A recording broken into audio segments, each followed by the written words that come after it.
እግዚአብሔር ይመስገን። እግዚአብሔርን አመስግኑልኝ። እግዚአብሔር ልጅ አሳቅፎኛል፣ በመንታ ልጅ ባርኮኛል። ይህ በእኔ አቅም የሚሆን አይደለም። እግዚአብሔር ስለረዳኝ፣ እግዚአብሔር ስላገዘኝ ነው። የኢትዮጵያ እናቶች፣ የኢትዮጵያ አባቶች፣ የኢትዮጵያ ሕዝብ ጸሎት፣ ዱዓ፣ ምርቃት ሰምቶ በልጅ ባርኮኛል። እንዲህ አይነት ደስታ፣ እንዲህ አይነት በረከት እናንተ ቤትም ይግባ። እግዚአብሔር ልጅ ለምትፈልጉ ሁሉ እንዲህ በመንታ ልጅ ይባርካችሁ። nama kana namni wallaaltanii jirtan jechuudha Itoophiyaa keessa jechuudha. Baay'ee sotaati yeroo baay'ee dadhabeen uffatan jedhiini nama kallattii kamiiniyyuu yeessota bira dhaabbatudha. Har'a garuu jechuudha akkuma irraa dammaqeen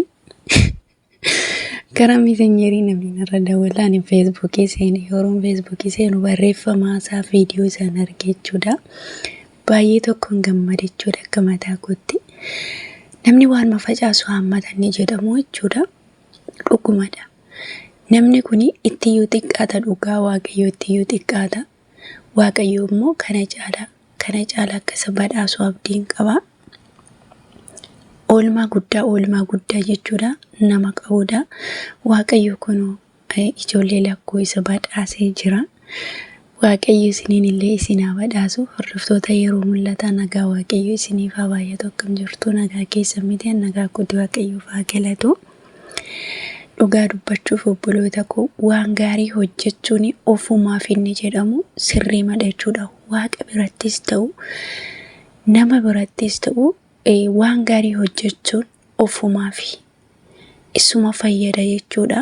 Maaliif jennaan har'a namni kun jechuudha hojii dhuunfaasaa hojjetatee har'a abbaa gamoo meeqa ta'uu danda'a. Baay'een isaa Itoophiyaa keessa gaafa laallu konkolaataa tokko yoo qabatee konkolaataa lammaffaa fi kan inni tattaafatu gamoo tokko yoo qabate immoo gamoo lammaffaa fi magaala tokko immoo mana yoo qabate magaala guddaatti ijaarrachuudhaaf namni baay'een kufee cabee jireenya isaa jijjiirrachuudhaaf amaachuudha.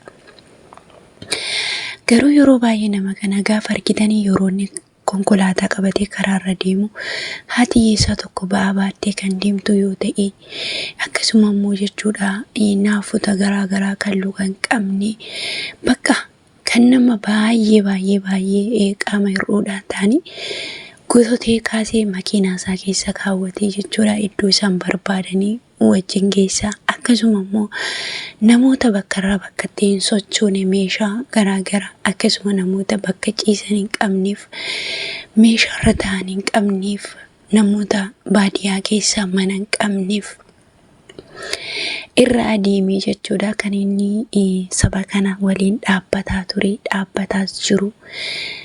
Waaqayyo nama kana ammallee dabalee haa eebbisu dhugaa dubbachuu fi yeroo darbillee takka dhukkubsatee ture jedhamti yeroo sanaan baay'ee tokko rifadhe namni gaariin Itoophiyaa keessa maaf hin turun jedhe.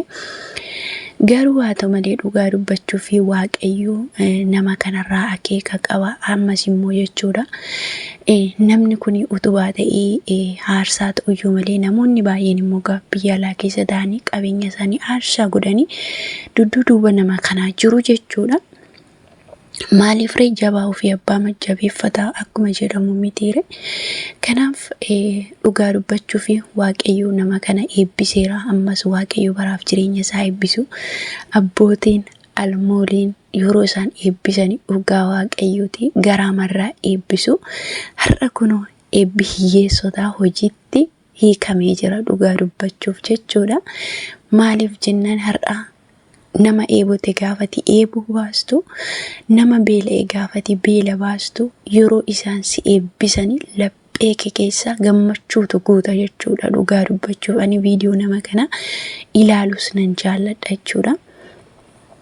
Eebba haati hiyyeessotaa isa eebbisanii kunoo ija godhatee jira. Dhugaa dubbachuuf kunoo ammus immoo ganaas immoo Waaqayyo kana caala ala eebbifamu alli isaallee addunyaa kanarratti bu'aa buusanii Waaqayyo isaa haa taasisu. Akkasuma isinillee Waaqayyo gooftaan isinaa gargaaruu eebbifamaadha. Dhuguma waan gaarii gaafa namaaf hojjennu Waaqayyo gaarii nuuf hojjeta.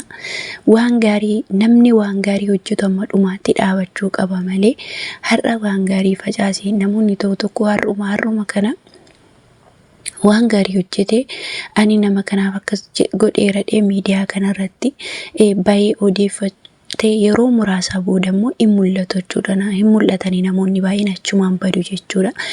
Garuu ani nama kana erga miidiyaa isaa baree erganii seenaa isaa baree jechuudha. Guyyaa tokko tun jijjiiramiin akkasumatti hojiin isaa jechuudha kan inni itti fufaa jiru. Kanaaf nama hamma dhumaatti dhaabatutu gonficha fudhataadha macaafni qulqullu. Kanaaf hamma dhumaatti Waaqayyo nama kana haa dhaabu, lubbuu isaallee nuuf haa dheeressu. Ganarree waan gaarii alli alasaa akka argu Waaqayyoon kadhadhaa fi isinillee Waaqayyo akkuma nama kana lakkuu isin haa badhaasu. Ani lakkuu baay'een jaalladha. Isinillee isin haa badhaasu jawaadhaan isiniin jedhaa. Hundumti keessan immoo eebbifamaa waan gaarii hojjedhaa. Hamma dandeessa waan gaarii gochuu yoo dadhabda waan gaarii yaadaadha. Afaan keessaa kan ba'u Waaqayyo biratti hin dhaga'ama obboloota koo. Harka bichaan miti, harka bichaan qabeenya bichaan miti waan gaarii gochuun. Waanuma qabaniin, afaan qabaniin, hojii qabaniin waan gaarii yoo godhani Waaqayyo isa kana hin beeka jechuudha. Kanaaf arrabuma dubbannu hojiima hojjennu keessatti waan gaarii gaafa hojjennu Waaqayyo nu arganu dhagaa. Kanaaf uumaa keessan gammachiisuu yaalaa yeroo hundumaa nama foonii miti. Nama foonii har'a yoo birrii 100 gargaarre waggaa tokko boodee yommuu akka tasaa namni kun nutti gufatee nutti jijjiiramee deebee nu jubbuu danda'a isinii gale miti.